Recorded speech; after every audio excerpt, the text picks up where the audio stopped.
I like those questions. All right. Like, I'm also a digital arts student, but what sort of thing in the portfolio, like, would you say having a specific portfolio or more of a wide range?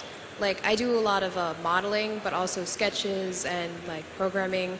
So, like, all together, do they like to see a wide range of talents or excelling at lighting or...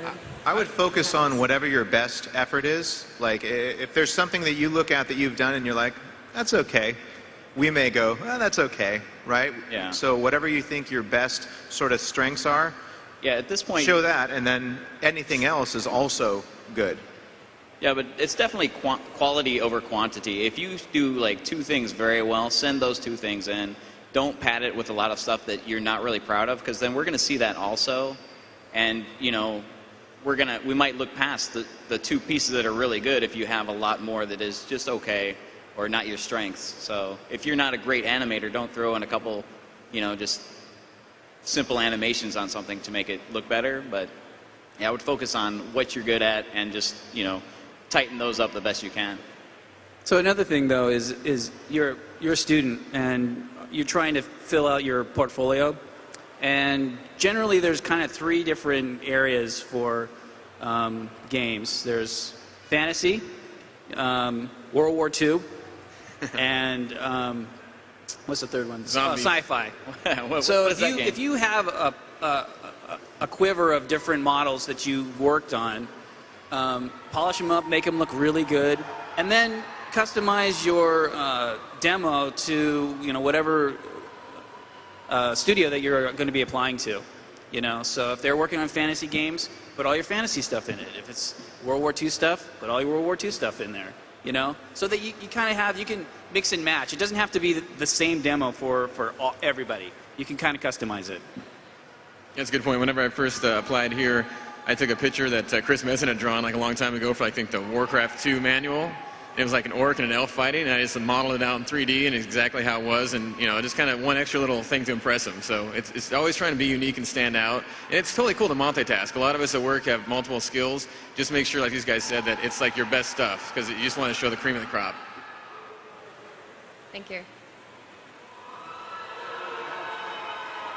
Hey guys, just wondering, when you guys are doing the design process, have you ever have a class with each other? For example, you're designing a model, and then the other guy just say your design is horrible, and then how do you guys solve that kind of situation? Thanks. We usually just hit the guy kind of, bam. No, usually when we come up with the design for Starcraft and any of our games, it's a lot of it, and it sounds kind of hokey, it's a team effort. So design will come to us, and they'll say, all right, we're looking for a specific type of unit that does this. Say, I'm looking for something that is an air attacker that only attacks ground. We don't want it to look like the Banshee in Starcraft 2, because that's what that already does. You know, so we have to come up with some other ideas. Well, what could it be? A lot of times also the artist will just draw a cool picture, and the designers will go, oh yeah, this is awesome, we got to put this in. Now we got to figure out where to put it in. So there's a lot of ideas that get passed around the team, and a lot of times we'll just make a really, really rough model, and we'll let them kind of work around with it. We used to do a lot of final art, and then they would say, yeah, this unit's just not working out, we're going to get rid of it. Now we still kind of have some of that in StarCraft, and all those end up being in our single-player campaign. So certain things like, you know, you'll see the Firebat, you'll see the Goliath, things that aren't in the multiplayer. We had at one time made them for multiplayer, and then decided, no, let's see if we can make something cooler. Or the designers will say, let's make something different. And so a lot of times we sort of bounce ideas back and forth on each other, and then put in something that's placeholder. And if it works, then we'll make the final model. Yeah. It's all about the iterations that we do. We start with one thing, and, you know, over time, like that one unit that we started with 3 years ago will have completely changed by the time we actually get it in the game, for the final game anyway. So yeah, we iterate on almost everything that you see, and that's why we're not done until we're done. We can always do something better, I think. A good example of that is the Thor unit, where we came up with this idea, you know, back in the day we're brainstorming after Warcraft 3, and it's like, cool, giant robots, you know, some kind of awesome mech thing. We didn't know exactly what it was going to be. Sammy had some cool concepts. And so we finally modeled it, put it in, you know, years ago. And design was like, hey, that's awesome. We don't really need that right now. And we're like, but it was so awesome. They're like, we understand how, how much that adds to the game and the flavor. So they actually were super cool about it. And over the years, we finally found a good role for it. And we tweaked it a lot, so much so that even during the beta, we actually changed the model.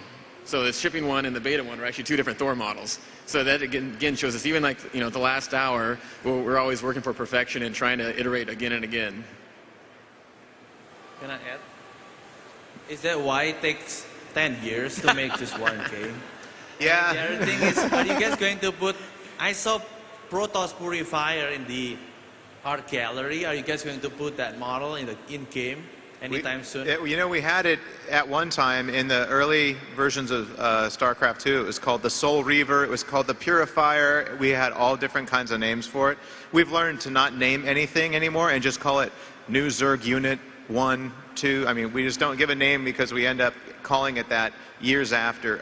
But you can probably bet that a lot of the old concept art that we still have will be resurrected at some point for something. If we like an image or we like an idea, but it's not appropriate at the time to put it in a certain thing, we'll just hold on to it instead of messing up the game and trying to force something in like we did with the Thor. Thank you. We'll kind of wait now that we've learned our lesson and hold it until it's ready to be added to the game. Hi, for the development of these mods and what you do on a day-to-day basis, how closely do you have to work with the engineering team? Well, we work with the programmers quite a bit. I mean, there's a couple different layers. There's like the main code guys that handle the fundamentals of the engine and what's happening. And we also have some guys called the data specialists, and they're kind of like the liaison. They actually implement all this stuff, and we have a really cool system that very quickly, within minutes, we can put a new spell together. It's like, hey, we want something that shoots out banelines, and when it explodes, it turns into a bunch of SCVs, and then they gravitate towards somebody and explode in 5 different colors. And with our system, we can put together stuff really quickly. And the cool thing with the mods is we have such a huge library built up from making Wings of Liberty that we can really quickly put something in there, prototype it, and if we dig it, then we'll go in later on the next day and start putting like real art for it.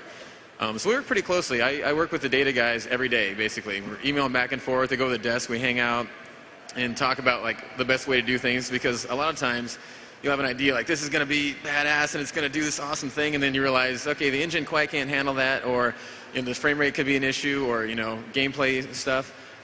So then you talk with them and figure out what's actually viable, what can actually do it, and you kind of compromise. And again, it's just like everything. We keep iterating, and you're just trying to come up with that middle ground that works best for art and design. Another thing that's really cool about the mods, is that you'll see them do stuff with it in the community that it was never really intended to do. Like when you see them modded out and it's a first-person shooter, it's like, oh my God, I never intended the animation to look like that, but it still holds up, and the textures and stuff. And I always find that amazing that that works. Yeah. Yeah. Thanks, guys. No problem. Thanks. I was wondering, what kind of programs do you guys use to design your models and animations? We don't know, I guess. No. For modeling, we mostly use 3D Studio Max, and everybody pretty much relies on Photoshop for any digital painting or texturing. For animating, I use 3D Max for animating. A lot of people like to use Maya. It doesn't really matter what package you use, all the principles of animation still apply to both, so there isn't one that's better than the other. Here comes trouble. Hello. This question is for everybody. What's a favorite thing that you've been working on recently? I'll take my favorite thing I've been working on recently is Blizzard Dota, because it's allowed me to always fulfill the dream that I've had of one day creating a Blizzard fighter, where we don't necessarily have a Street Fighter game where we can have our characters battling each other, but this one sort of takes care of that for me. So I love to see the franchises duking it out in a non-lore screwing up environment. For all the lore people out there, it's just for fun. It's just fun. So that would be my favorite. Mr. Dilling? I have to agree that the Dota map is probably our favorite one just because, again, like you said, we get to do something kind of outside the norm. We get to make a tile set that doesn't have to be like, oh, and planet so-and-so, and 50 years ago, Kerrigan did this, and it has to be like that. We enjoy the franchise a lot, and the lore and history goes with it, and we have a great time with it, but sometimes it's fun just to do something totally random and, off the beaten path a little bit. I really enjoyed working on the Abomination. He's a lot of fun. I mean, when you look at him, you're just like, oh, that's so cool. I want to make this thing look so fat, and yet he's really super fast. And I went back to Phil Gonzalez on him, and I'm like, you know what, that guy needs more fat back boobs on him. So he went in and he remodeled it for me and stuff, and I put in some bones and made it all jiggly and stuff, and it worked out really good. So he was a lot of fun. Well, for me, I'm actually trying to do a little more concept work, especially for Heart of the Swarm, so trying to get back into doing some painting, which I've been neglecting for the past couple of years, and tightening up those skills, so I'm actually enjoying learning again. That's really cool. Thank you, Sophia. That's my little daughter that asked that question. Taking up valuable time. What's the matter? Get back in your closet. Hi. For the Warcraft 3 art tools, they used a very, very old version of 3ds Max.